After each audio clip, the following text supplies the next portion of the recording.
Sylvia, I think you're good to go. All right, good afternoon. I wanted to welcome you all to the dispute resolution webinar. We're so excited to have you guys on today. Today we're going to talk a little bit about, this is one of our longer webinar series, and so we're going to talk a little bit about dispute resolution, or a lot about dispute resolution. When we talk about dispute resolution, we're going to talk about, three different things. We're going to talk about due process hearings. We'll talk a little bit about IDEA formal complaints, and we'll talk about mediation. We'll have both the federal and the state perspectives today. So we're real excited for you to learn a little bit more, and I'm going to go ahead and pass it over to Steve Smith from TACE to get us started. Okay, good afternoon, everyone. I'm Steve Smith from TACE, and I am excited to talk to you today about the federal perspective on dispute resolution. And okay, for some reason I'm not, there we go. The controls are a little slow today. So the purpose of this webinar series in general is to identify the components of the general supervision system, provide an overview of regulations related to the general supervision topics to LEA directors, and provide an opportunity for Q&A on the specific topics. Today's topic, obviously, is dispute resolution. It is one of several components of general supervision that the state is responsible for.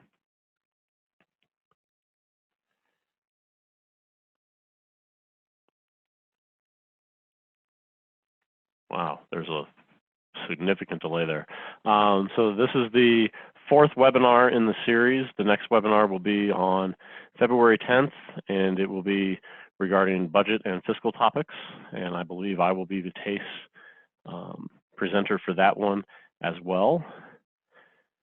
And then there will be a final to be determined topic on March 16th. So make sure you have those in your calendar, and I'm sure that Joe will be sending out reminders in advance of both of those.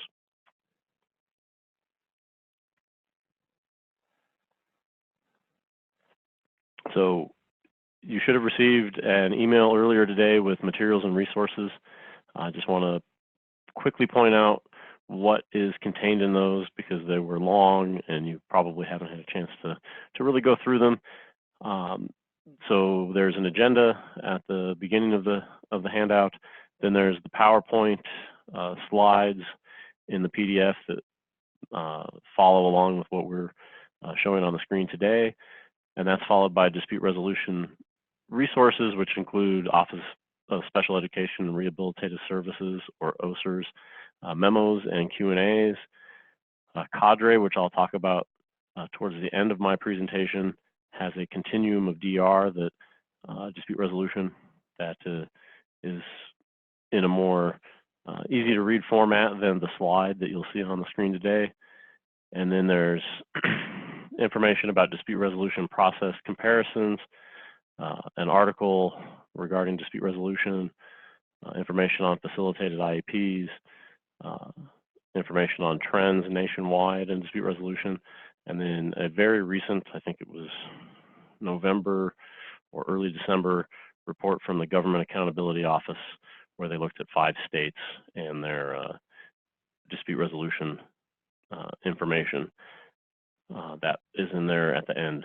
So lots of good information that we won't be able to cover in depth today, but it's there as a resource for you, so you can go back at any point and review that.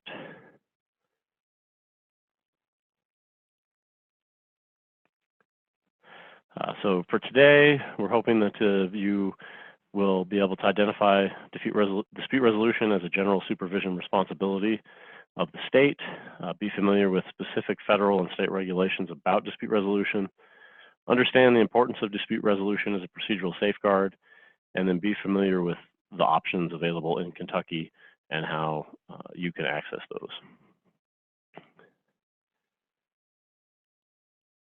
And we have a poll that Alyssa's going to put up on the screen. If you could respond to that. Just asking you to rate your overall familiarity with dispute resolution. Very familiar, somewhat unfamiliar, or not at all familiar.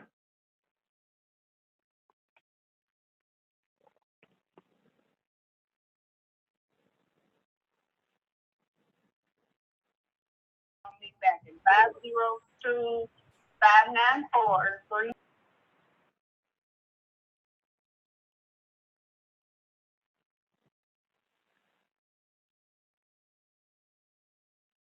Okay, Alyssa, if we've got some good response, I can't see the responses, but if you can show those.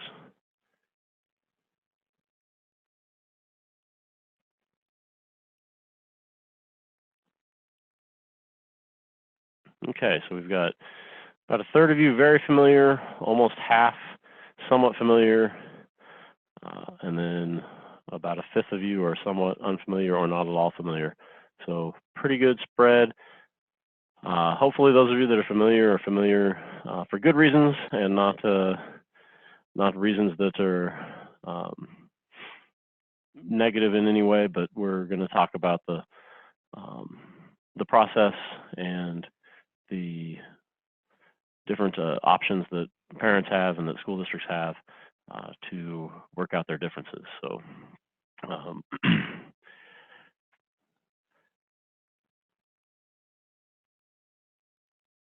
so in the big picture of things, IDEA was last reauthorized in 2004, so it's overdue for another reauthorization, but that is nowhere on the horizon. So currently, the procedural safeguards, which is where most of the information about dispute resolution that we're going to talk about is located, kind of in the middle of all of the different sections of IDEA.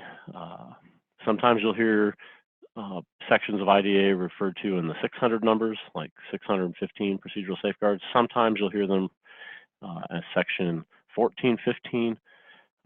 It all depends on what version of the law they're looking at, whether it's the enrolled version or the version that came out of the House and Senate. But know that if you're 615 or 1415, it's the same section and it's labeled procedural safeguards. So the corresponding regulations in the Code of Federal Regulations, or the 34 CFR, if you want to look up the specifics, subpart E, procedural safeguards, due process procedures for parents and children, and it's sections 300, 500 through 300, 520, and then also in subpart E, a very important section of the regulations for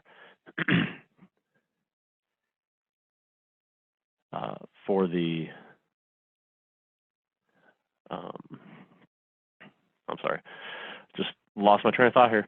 The discipline procedures. So that's a very common topic nationwide when it comes to dispute resolution.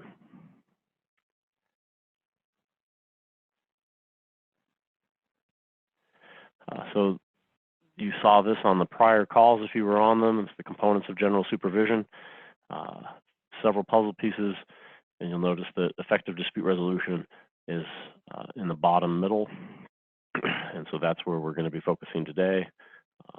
It is important for all the other aspects of the state's responsibility.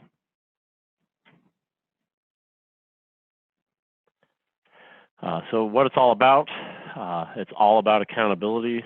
Section 616 of the 2004 amendments says the primary focus of federal and state monitoring activities should be on improving educational results and functional outcomes for all children with disabilities, and ensuring that states meet those requirements with a particular emphasis on those requirements that are most closely related to improving educational results for children with disabilities.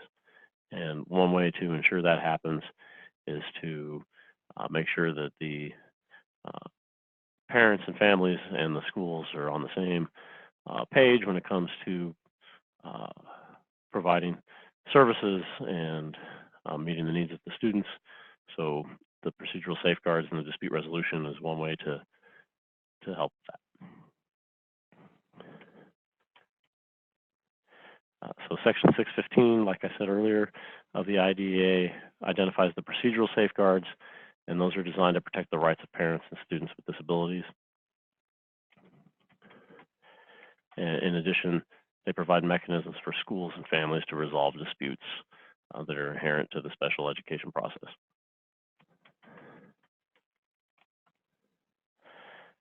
So the SEA requirements, states and other entities that receive Part B funds for special education are required to offer 4 processes to resolve disagreements that may arise under IDEA. And those required processes include written state complaints, mediation, due process complaints, and a subset of resolution meetings that are part of a due process proceeding. So written state complaints, according to the federal guidelines, there's 1 year to file a complaint for when the violation occurred. Anyone can file a state complaint, so it could be an advocacy group, it could be someone from an outside agency that works with a student, it could be the parent, obviously, the adult student if the student's of age. State education agency has 60 days to render a decision once the complaint's received. Mediation is a lower level dispute process. It can be used any time in the process, so it can be used before a complaint's filed, before an issue arises to that level, or it could be used simultaneously with that. It can be requested only by a parent or the school district, so it can't be requested by an outside party. It has to be the parent or the adult student if they're acting as the parent, or the local education agency. And at the end of the process of mediation, that produces a legally binding agreement on both parties.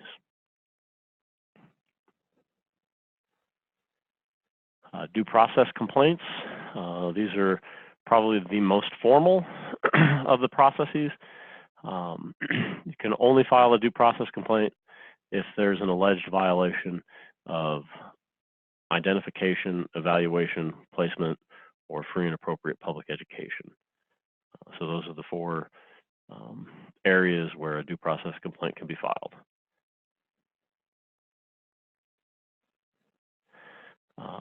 If there is a due process complaint, the state has to offer a resolution meeting as part of the proceeding. So by the 10th day, the school district has to acknowledge that it's received the due process complaint. By the 15th day, the resolution meeting must be scheduled. By the 30th day, it has to be completed.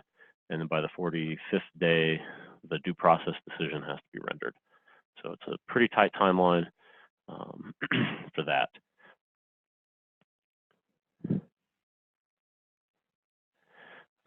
So those are the requirements in IDEA. There are other approaches that are more informal that aren't specifically laid out as requirements in IDEA, but they're allowed. Those include, obviously, the IEP review meeting. If there's an issue that comes up, the parent thinks that something's not being implemented the way it should be, or that it's not working out quite the way the parent and the family hoped, or progress isn't being made, those kind of things. You can always have an IEP review meeting in between the annual meeting if warranted. Sometimes that's all that's needed and the problem is resolved and everybody moves on. Another option that is allowable, and some states offer it, is a facilitated IEP meeting where an outside facilitator comes into the IEP and just facilitates the process.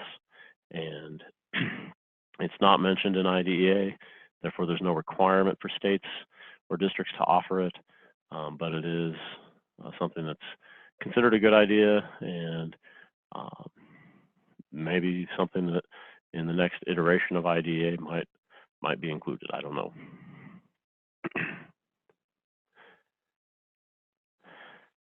So some trends.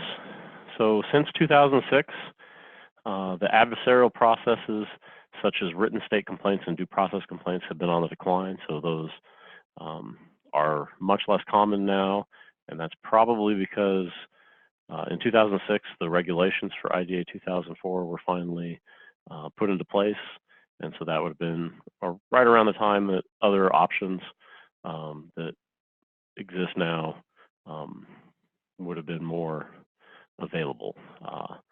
Optional collaborative approaches to dispute resolution, such as mediation and IEP facilitation, obviously are on the increase as a percentage. And so that comes from Cadre, which is a technical assistance center funded by the Office of Special Education Programs to provide technical assistance to states on dispute resolution. And Cadre stands for the Center for Alternative Dispute Resolution in Special Education.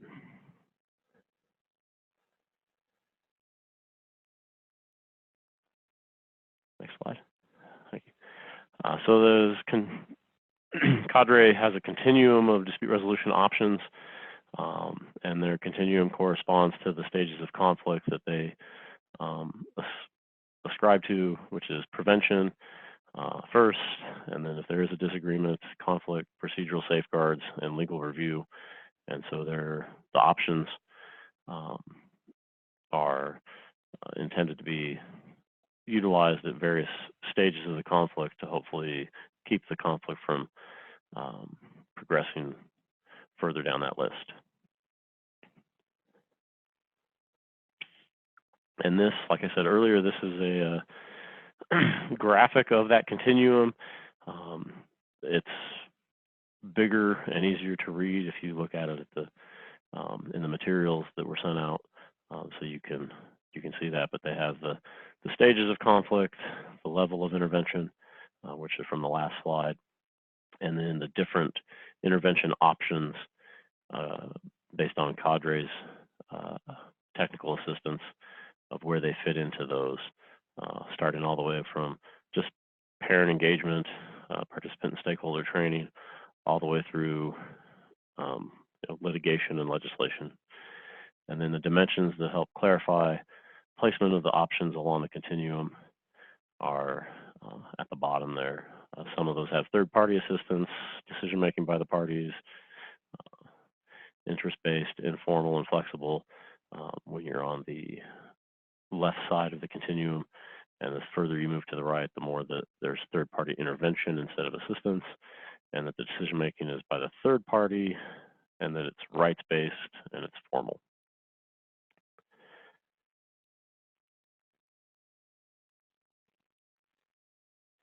And then at this point, that's kind of the big overview of the federal perspective on dispute resolution. If you have any questions, you can enter them into the chat box. I've been monitoring the chat and didn't see any questions as we went along.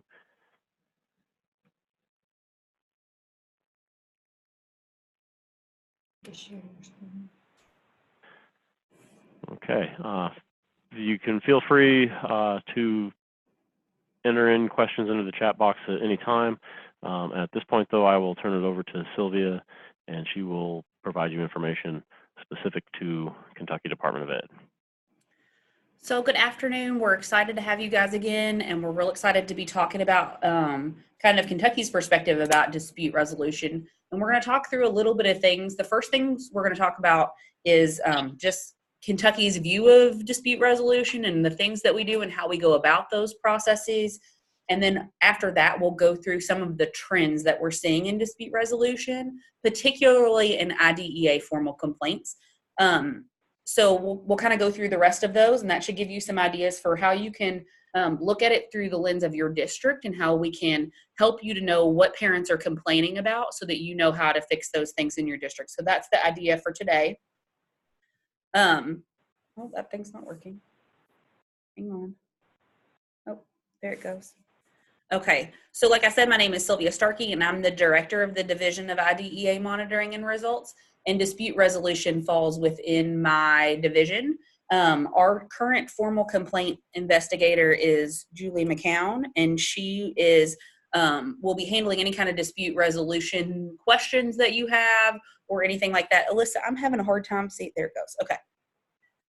So when we talk about dispute resolution rights, in terms of Kentucky's regulations, you can find those at 707 KAR 1340 sections 7 through 12. Section 7 talks about formal complaint investigation, and then it'll also go through things like mediation, formal complaints, which includes the appeal processes, due process hearings, and expedited due process hearings. But for a second, I'd like for us to talk a little bit about each one of those. So in Kentucky, we, just like Steve said earlier, mediation is what we consider to be the least adversarial of all of the dispute resolution options. We always encourage districts and parents to work together to come to some kind of mediation or alternative dispute resolution before it comes to the more adversive practices like IDEA formal complaints or due process hearings, because that's just the best case for the student, is if everybody kind of can come to some sort of agreement. And so we always encourage districts to go that route first. And if someone was to call and say, hey, I want to know what my dispute resolution rights, the first thing we always do is direct them back to their director of special education and say, hey, have you spoken to your director of special education? Because we want you guys to have and maintain that open line of communication. The next process that we have is formal complaints, and we're going to talk a lot about those today, mostly because those are the only ones that OCEAL has direct influence under. Mediation and due process hearings lay within our office, our legal office, and so legal handles mediation and legal also handles due process hearings, and so those are all handled through that division. But formal complaints are handled through ours, so we're going to talk a little bit more about that one since we have direct control over those. But that also includes an appeal process, and we'll get into that in a little bit later about what does that look like and how does it happen. But then we also have due process hearings and expedited due process hearings, and then due process hearings in both due process and expedited due process hearings come with those agreements that you guys can have the resolution meetings beforehand, and hopefully that's how everyone moves forward in those situations. Kentucky's dispute resolution webpage is actually linked in the document that you'll be sent, and this is just a screenshot from that webpage, but you can find it online on KDE's webpage. One of the things that's interesting about this webpage is when we first started talking about it, several years ago, we noticed that this webpage was actually housed under parent resources. And when we noticed that to be true, we moved it. And that came with an increase in formal complaints because I think what we had noticed was like, hey, nobody's complaining, wonder why. And when we looked into the root cause of that, it turned out that it was under parent resources, not parent resources, district resources. I'm sorry. It was under district resources. And so parents wouldn't think to look in that area to find something that they needed. And so it was moved. And so that came with a little bit of an increase, and we'll talk about the data and where that showed that happened in a little bit. But I wanted to show you guys the web page and what's on there in case you ever need it. The easiest way to find it is when you go to the KEDE website and you find the search bar. If you type in dispute resolution into the search box, it'll be the first thing that comes up. But like I said, it's linked on this as well. So if you wanted to bookmark it, you could get to there quickly. What's great about it is it goes through a really thorough explanation of all three different processes. So if a district was determining whether or not they wanted to file a due process hearing against that, or if a parent was trying to figure out, do I really want to mediate? What does that look like? What are the differences between the processes? You could direct them to this webpage, and it does a really thorough job of explaining what they are. On the right-hand side, you'll find that there is forms that you can use to fill them out. So there's the mediation request form. There's formal written complaints forms in both English and Spanish. If you were ever to be in a formal complaint where someone filed one against you, the self-investigation template is online already for you. And so we always, encourage districts to know what that looks like, because formal complaints have a 60-day turnaround, and so it's a really quick process, and you've got to get things really tightly together very quickly. And so we like to hand that out on our webpage so that you have access to it all the time, so it's never a question what's going to come up. There's also complaint trend data starting in 2016-17 from back then. And then I believe we'll probably post the trend data from this year as well at some point. And then if you look below it, and this kind of cuts off before it gets there, but this is my favorite part of the dispute resolution webpage. If you look on the bottom right-hand corner, you'll find IDEA due process hearing decisions and appeals. If you scroll further down on that webpage, when you get to it, what you'll see is every due process hearing, the report from each one of them, and they're redacted. And I like to call it the black hole of the dispute resolution webpage. It's one of those things that I always say, if you're going to get into it, it's definitely worth getting into. There's all kinds of wonderful things that you can look at about if you ever wondered how would a hearing officer find on these issues, all of those are laid out. It's great to get that perspective and think about how would a judge look at this if the same situation happened to me? What happened? What were the situations? How could I avoid them? But I call it the black hole because it's definitely something that'll take you some time to get through. I think the first time I looked through it, it took me like 3 hours but I was so engaged and totally into it. So if it's something you're interested in, it's definitely worth your time to look at, but it's definitely something that takes a little bit of time to go through. So let's talk a little bit about IDEA formal complaints as well. And the other thing I wanted to say is Steve mentioned earlier the process that's called IP facilitation. That's not something that Kentucky has currently taken on. And so just to let you know that there are states out there that do that, but Kentucky is not one of them. So let's talk a little bit about the state complaint. So there's some benefits to doing a state complaint, and there's benefits to doing each different process, right? But the benefits of an IDEA formal complaint are that it's free. Anybody can complain. That's not necessarily the case in a mediation or a due process hearing. So in a mediation, it has to go through the parent, same thing with due process hearings. But if Susie's grandma is really upset about something that happened at Susie's school, she's able to file a formal complaint where she wouldn't necessarily be able to file any of the others unless she was the guardian. They're very timeline driven, and so both districts and parents tend to like them because sometimes hearings can drone on and mediation procedures can take a while, but IDEA formal complaints are held to that 60-day timeline, and so people love them because it's over in 2 months. There's an answer within 2 months. They like it because it's a little bit more formal than a mediation, but it's less formal than a due process hearing. It typically handles mostly procedural violations. Like Steve talked about earlier, due process hearings look at only the 4 things: identification, evaluation, placement, and FAPE, right? So a state complaint is able to look at the other things that it's not able to look at. So that's really helpful to people as well. So let's talk about what the complaint process looks like. So if anyone was ever to file a complaint against your district, or a parent was to file a complaint, there's a process that the KDE goes through to look at the complaint and determine what happens. So the first part of that is the intake and jurisdictional review. So when a formal complaint gets to KDE, the first thing we do is an intake process. So we stamp it with the date that we received it, and that is so that we know when the 60-day timeline expires. We assign it a number, we assign it an investigator, and then the next thing we do is it's what's called a jurisdictional review.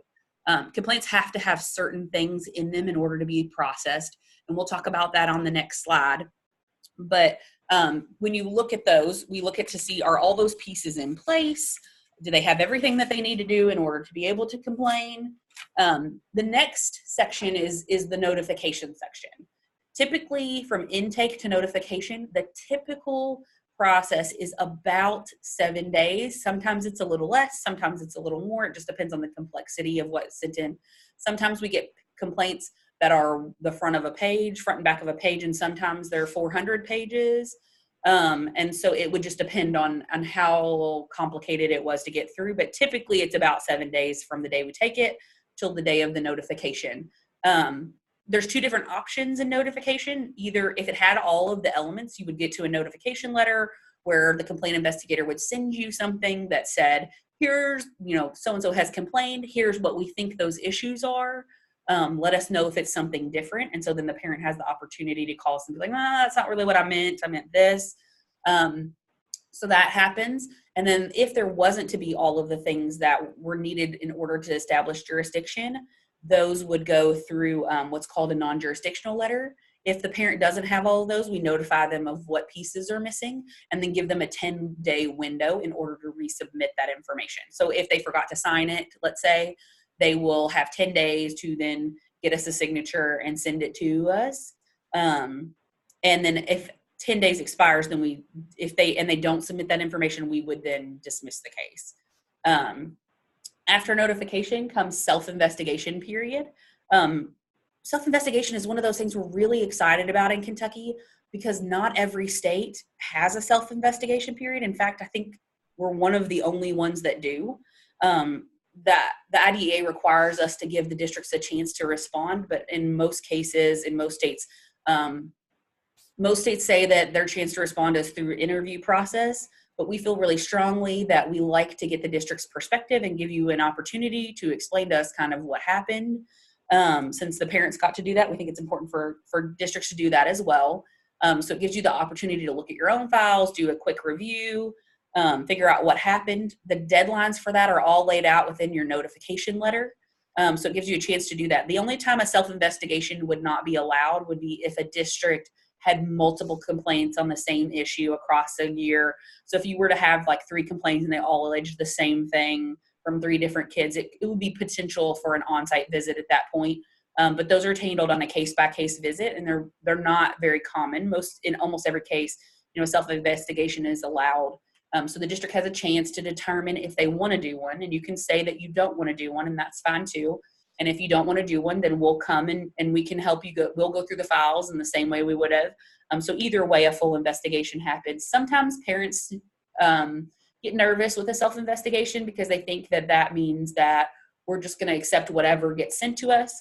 But a full investigation from KDE always happens regardless of whether a district sends a self-investigation or not. So that's just the district's opportunity to tell their side of the story, which we think is really important. Following the self-investigation, the parent has 7 days to respond to that self-investigation. So if they disagreed with anything, they would send that information and evidence that backs it up. And so what we tell people all the time is in terms of complaint processes, keeping evidences and sources of those are really critical in this time because it's really kind of the proof or it didn't happen thing. So we're always looking for how can you show that what you're saying really happened? What kind of evidence do you have? How can we help you find it? Following the parent response, the KDE investigation takes place. And to be honest, the KDE investigation is always kind of happening in the background the entire 60 days, but the really bulk of it happens following the parent response. The investigation could include things like interviews with the district, interviews with the director of special education. We could ask you to talk to some of your staff members, depending on whatever the issue was. It could include, a review of files. We could look at your policies. There could be emails that we look through or any kind of documentation that helps to either show one way or another what happened. Following the investigation, there's a decision made. So the decision happens and the complaint report of finding is issued either on the 60th day. We'll sometimes get those out early, but typically they take the full 60 days to get out and get through our editing process. Every once in a while, we'll have one go out early and we get real excited when that happens. The only time a complaint can be extended, that 60-day deadline, OSIP is really clear in their dispute resolution Q&A about when you can extend a complaint investigation, and their answer is like pretty much almost never.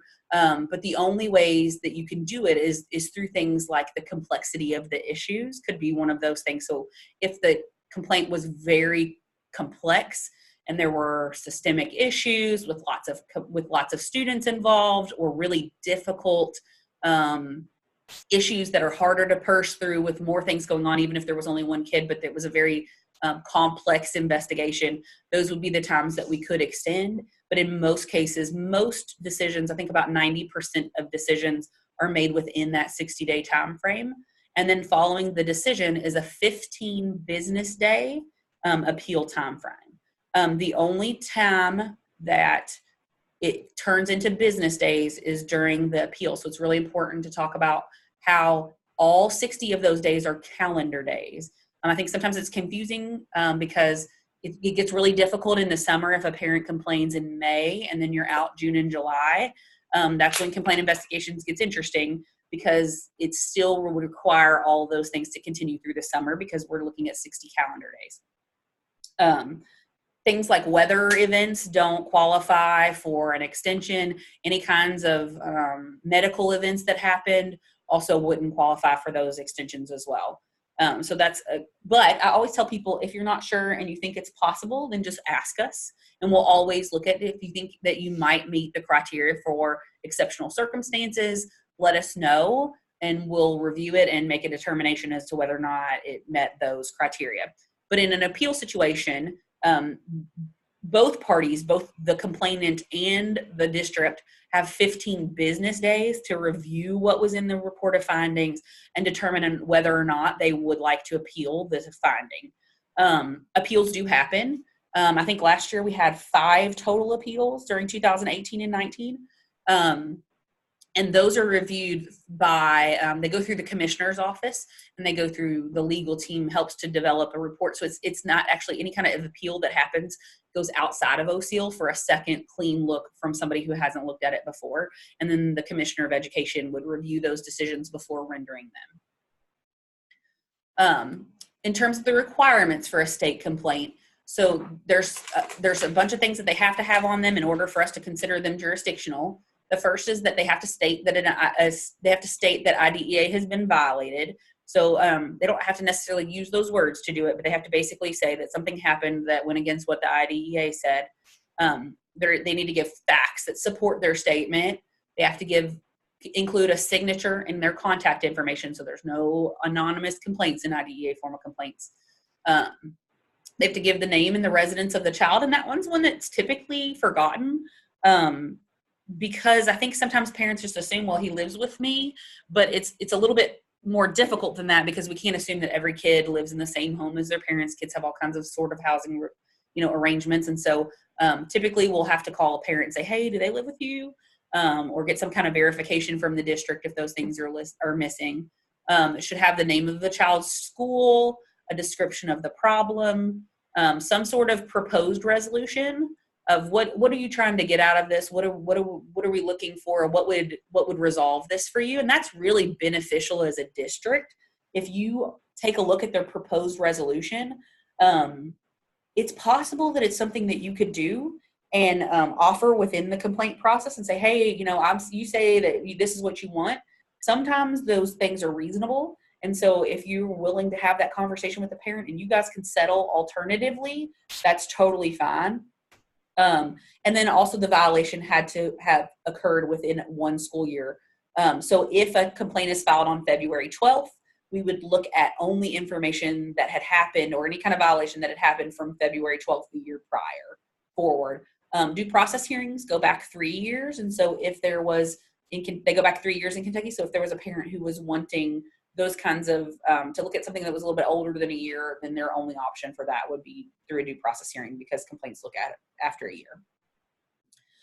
In Kentucky, we have 6 people who really go through complaint investigation, and I just wanted to make sure you guys knew their names so that if anybody ever contacted you regarding a formal complaint, that you would be aware of who those people were and that you'd heard their names before. So Julie McCown is our complaint investigation lead, and Stacy Lagori works on complaints sometimes as well. So they both are KDE employees, and we're excited to have them both on. And then we work with primarily about 4 taste contractors. Every once in a while, we'll get another one in there. And if there's anybody off this list that you talked to them and you weren't sure, always email me and let me know. And I'm happy to let you know either way, whether or not there's somebody that works through us.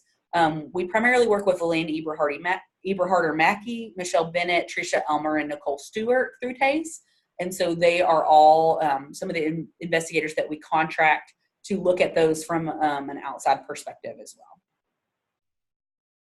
So let's look a little bit at data and talk about what's happening in dispute resolution. What does the data say is happening? And our data actually goes back further than 2011 and 12, but the data is really good until 2011 and 12, and then it gets a little spotty. And so we like to talk about the ones that we know is a little bit more recent, and what have we learned from that data. So when we look at due process hearings, and I'm not going to read these slides to you, but you can kind of see that the total number of due process complaints that were filed in the 2018-19 school year last year, there were 34 due process hearings that were filed, and 26 of those had resolution meetings. And it'll talk about how many were withdrawn and dismissed. But what I want to want to kind of point you to is the ones that say hearings that were fully adjudicated. Those are the ones that went through the full process and ended in a report rendered. So there were 2 that were fully adjudicated as of June 30th. So what you'll see in those is that while there were 34 that were filed, only 2 of them were able to go fully through that process in the amount of time that we were gathering the data. In terms of expedited due process hearings, there were 5 of those and 4 held resolution meetings, and only 1 of those was fully adjudicated during the 2018-19 school year. When you look at mediations, you'll see that the number of mediations held was 12. And if we go back to hearings, it was 34, right? So we're seeing a total number of mediations requested at 12, which is somewhat concerning because we would want our mediations to be higher than the due process hearings. So what we know is due process hearings is the most adversarial way to get information between districts and come to an agreement between the district and a parent. So we would love to see mediations go up higher. But right now, this is the number where we're at. And if out of 12 mediations, 9 of them were held prior to June 30th. And it looks like only 2 of them came to, no, that was due to complainant. So there was 2 that were related to due process hearings and 3 agreements that were related to due process complaints. And so about a total of 5 came to agreement out of the 12 that were filed.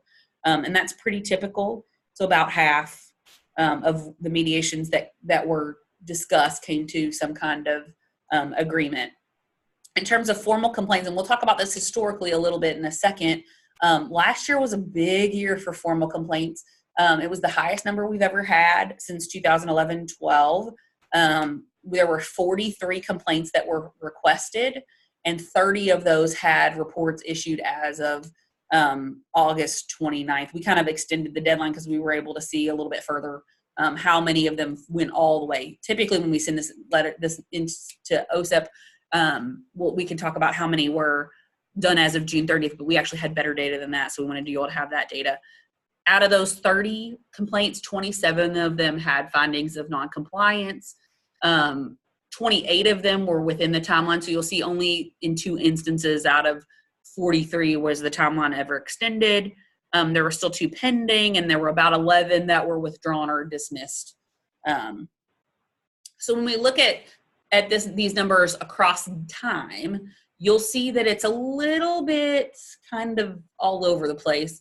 And you'll see when we started in 2011 and 12, we had about 39. And that's about on track with nationally where we're at. Kentucky's actually even at 43, like the bottom 10% of states that do complaints. Some of the complaints, I've talked to some of the people in neighboring states, and I've heard them say numbers in like the hundreds. And so some of them go much, much higher than where we're at. So we're really proud of even our 43, even though it was a high year for us. We're really proud of those numbers, being able to make sure that, people in Kentucky are able to come to some sort of agreement. But if you look, starting in 2011 and 12, complaint processes went down, and we showed a downward trend for a number of years. And you'll see that from 2016-17 to 2017-18 is when those processes spiked back up again. And that's when we noticed the change in the website. So if you see that big jump, it's because what we found out is people weren't complaining, not because they didn't have anything to complain about, but what we learned to be true is people weren't complaining because they couldn't figure out how to complain. So we think of it as both, I think districts probably think that's a negative thing, but at the state level, we feel like it's a good thing because we know that people have access to the information that they need, and they have access to their rights. So I know it's not something that's super exciting, but you'll see that they've somewhat, if you looked at the trend line, have increased over time. That's pretty typical for the current climate that we live in. So it's nothing that is overly concerning. If you look at the data by month from last year, so if I looked at how many complaints did we have on each month, how many were filed, you'll see things like it starts it's low in July, and then it kind of crescendos at the beginning of the year. So you'll see August and September have a little more, and then all of a sudden we got October with 8, which is really typical. It's actually, you'll see those spikes typically are a little bit earlier in the year. So October was a little bit later, but you'll always see them crescendo at the beginning of the year because we expect that, right? So a lot of times parents will say, I don't know, this isn't working out. It's the beginning of the school year and we're already having issues. And so I'm going to go ahead and file that complaint because I want to make sure that we don't go through an entire year and lose an entire year. So, we saw that. And then you'll see that it spikes again in January. And that is also a typical trend that you'll see throughout almost every year of data. You'll see it spike in either December or January. It's pretty much the mid-year effect where it's like, all right, we did this the whole first semester and I was patient and I tried to work it out with the district and it didn't work out. And so now I'm going to ask for somebody else to look at it because what we were trying to do didn't work out. And so you'll see that spikes again kind of right after Christmas.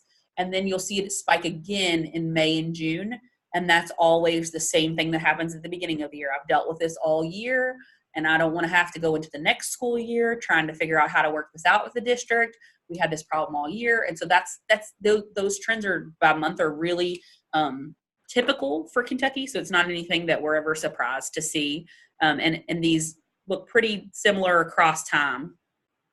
If you look at them by disability category, and this is a new way that we've looked at them, you'll see that the largest category of disability categories, the most frequent is autism. So students with autism, you'll see that there's more students with autism or students with EBD, emotional behavioral disorders. Their parents tend to complain a little bit more so frequently than any other disability category, but we would expect that. So you'll see that.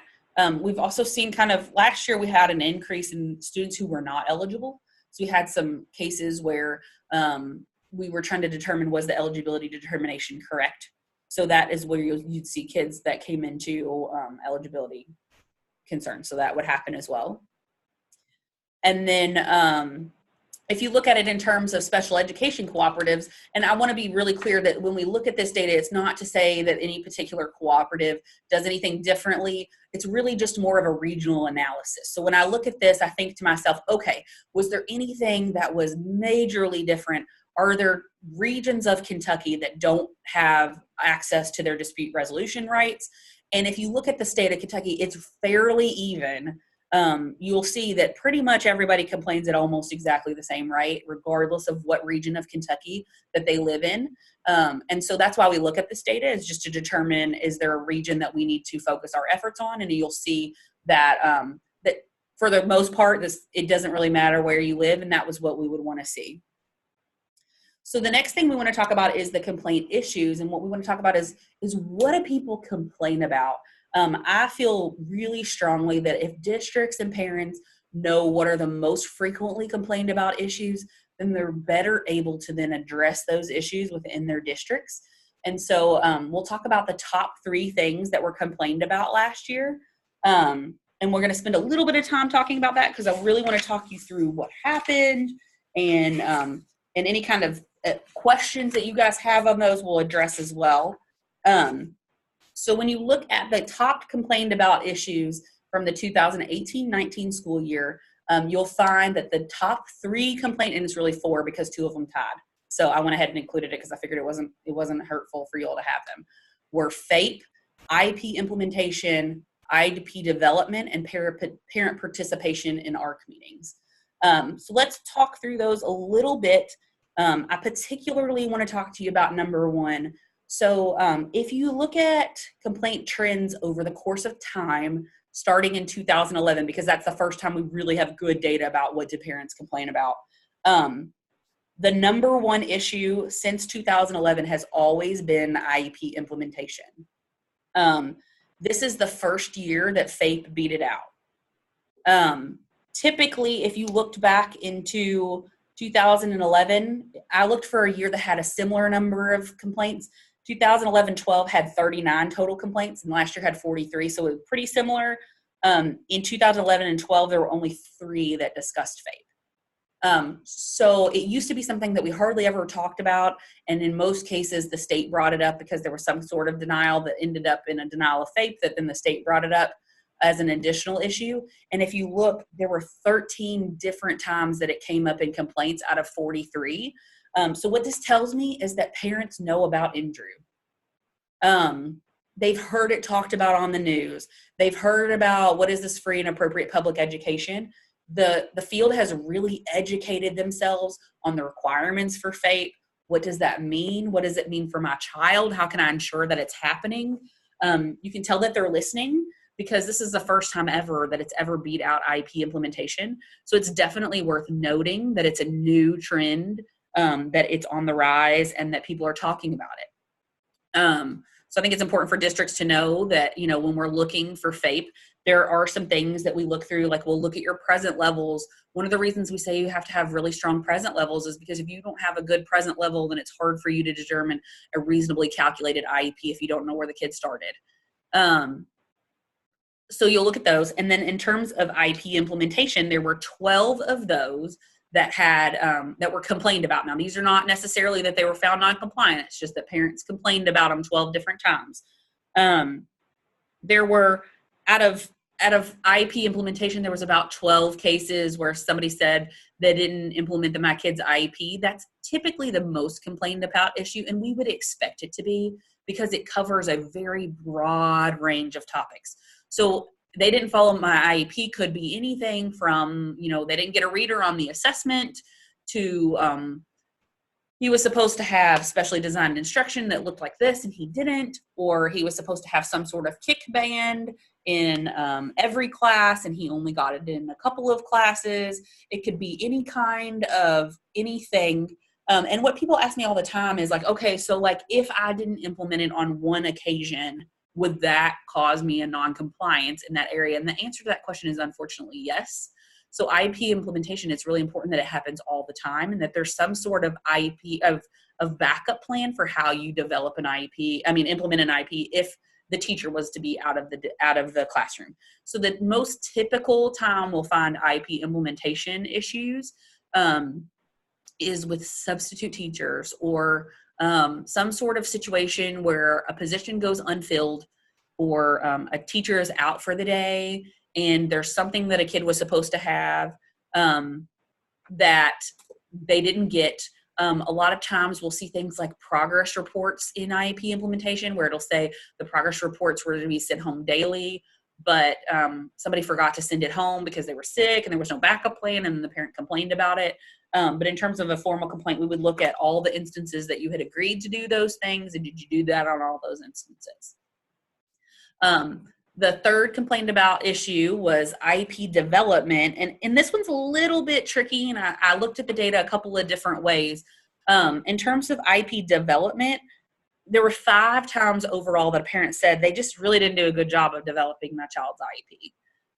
But if you look a little bit deeper into that and you were to include that whole section of complaint regulations, there were an additional 19 complaints about more specific pieces of IEP development. So it's like, it'll be things like, you know, they didn't include this, or, you know, we talked about this and they didn't include it, or just concerns with overall development of those IEPs.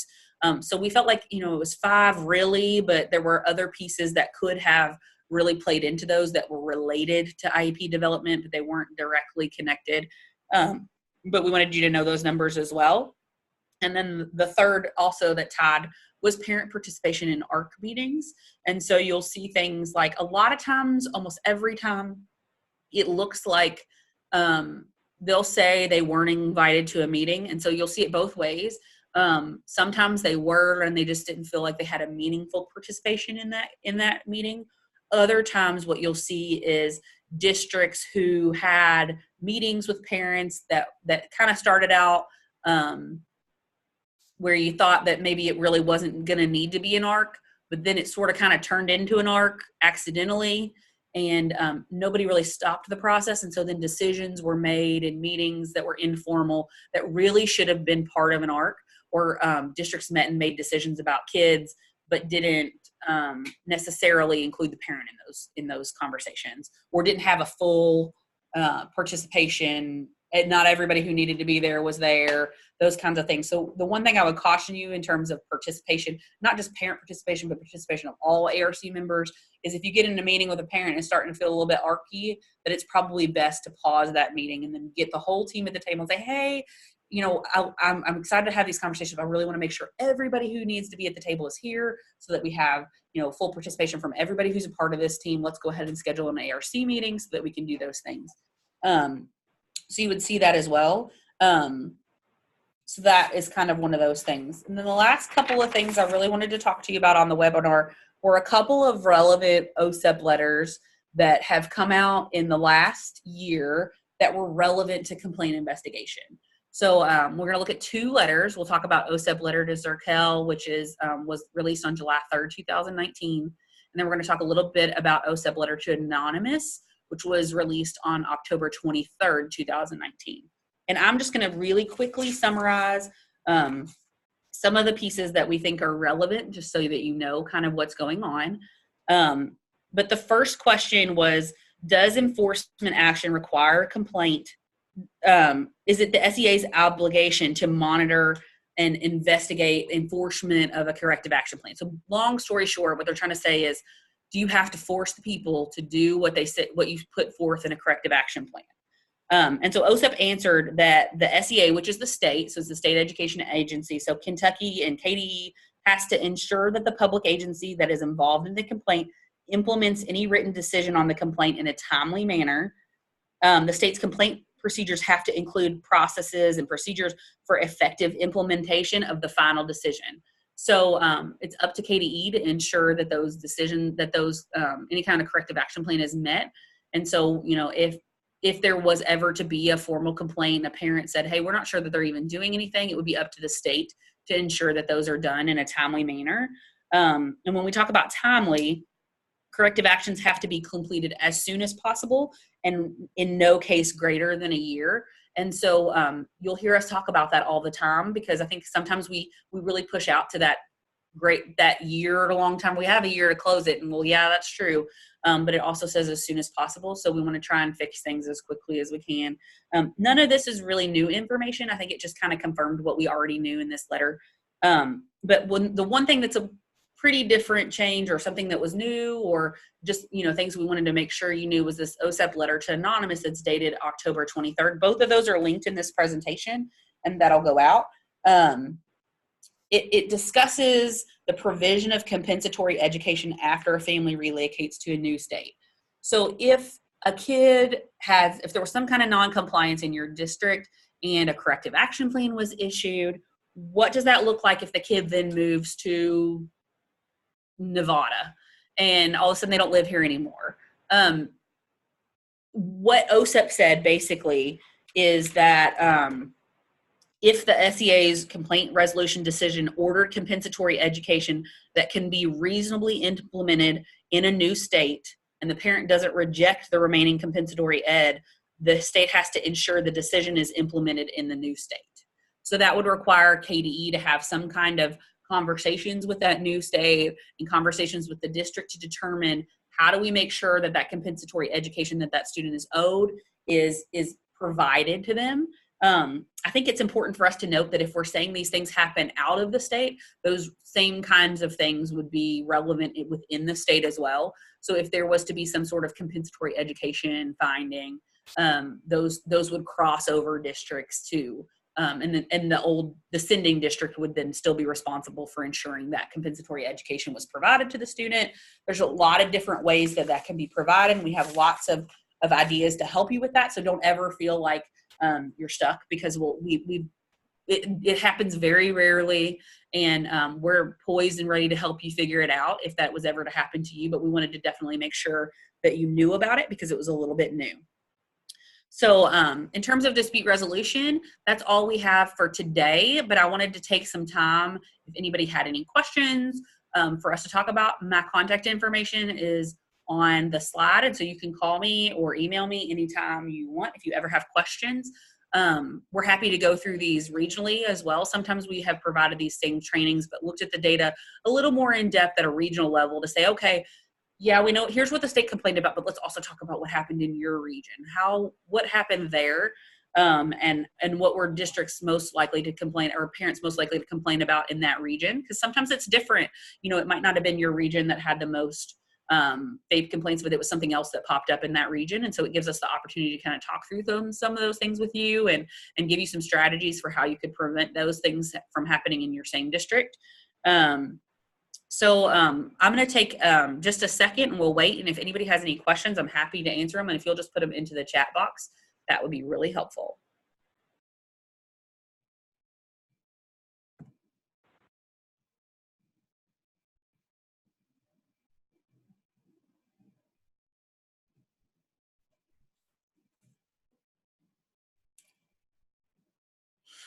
All right.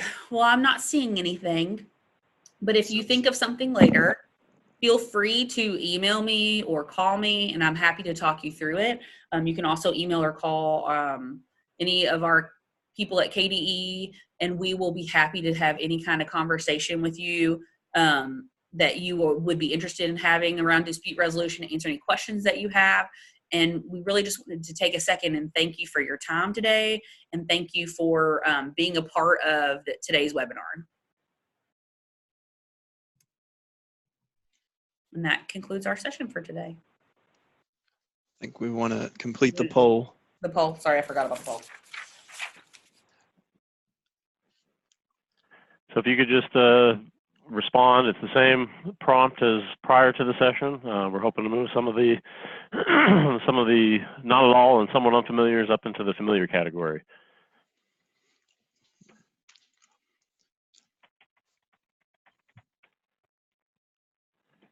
Also, after the poll, we want to make sure that we get feedback from you all on how to understand your experience with this webinar. And so there's also a brief little survey to give your feedback so that we can look at the results and talk about how we can improve.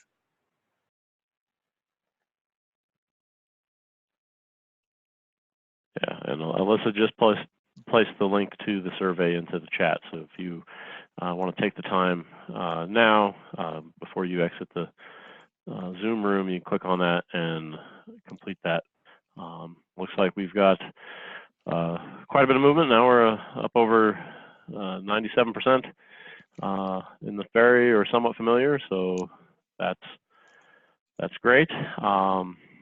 And with that, we want to thank you for participating in the call today, and we will talk to you on next month's webinar. Thank you. Thanks, Steve and Sylvia and Alyssa. You all have a good day. Thank you all, everyone. Have a great day.